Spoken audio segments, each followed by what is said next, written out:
Hello, my name is Isia Zun Nurani. NPM 23,411,066. Class Management 23. I will explain the material about tax reformation in Indonesia. Background of tax reform in Indonesia. Tax reform in Indonesia began in earnest in the early 1980s, when state revenues were heavily dependent on oil and natural gas. When world oil prices plummeted, the government realized that state revenues needed to be more stable and sustainable. Taxes became the main instrument for achieving fiscal independence.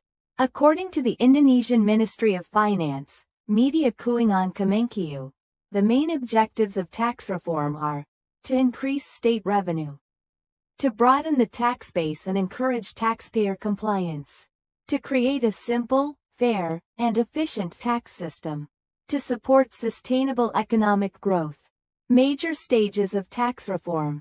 First reform, 1983 to 1985, changing the system from official assessment to self-assessment. Enacting the Tax Administration Law No. 6 1983, Income Tax Law No. 7 1983, Value-Added Tax Law No. 8 1983, Property Tax Law No. 12 1985, and Stamp Duty Law No. 13 1985. Indo-Pajak.id.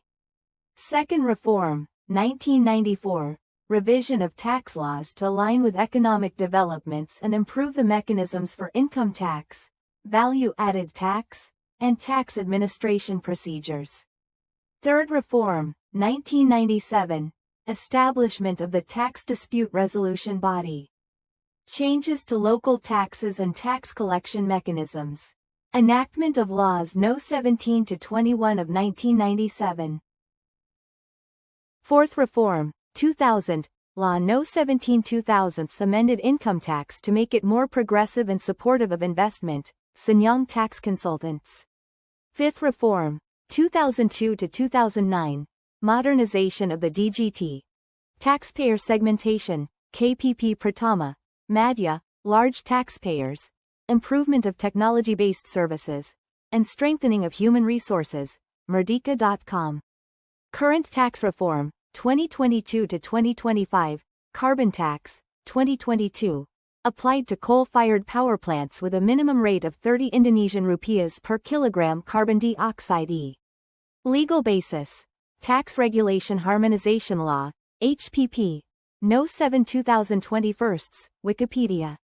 Global minimum tax, effective January 1, 2025, a minimum corporate tax rate of 15% for multinational companies with global revenue exceeding €750 million. Part of the Global Tax Consensus, Reuters, January 16, 2025. Crypto asset tax, effective August 1, 2025, domestic crypto transaction tax increases from 0.1% to 0.21%, and foreign transactions increase from 0.2% to 1%. Mining tax increases to 2.2%. Final mining income tax will follow the standard rate starting in 2026. Reuters, July 30, 2025. Implementation challenges. Low tax ratio. According to data from the World Bank and ADB, Indonesia's tax ratio is still around 10.4% of GDP, below the ideal ASEAN and G20 average of at least 15%. Challenges of the new tax system, 2025. The new IT system of the Directorate General of Taxes, DJP, experienced crashes, data mismatches, and difficulties in printing documents, hindering taxpayer compliance. Reuters, January 14, 2025. Conclusion. Tax reform in Indonesia has been ongoing since 1983 and continues to evolve in line with global and domestic economic dynamics.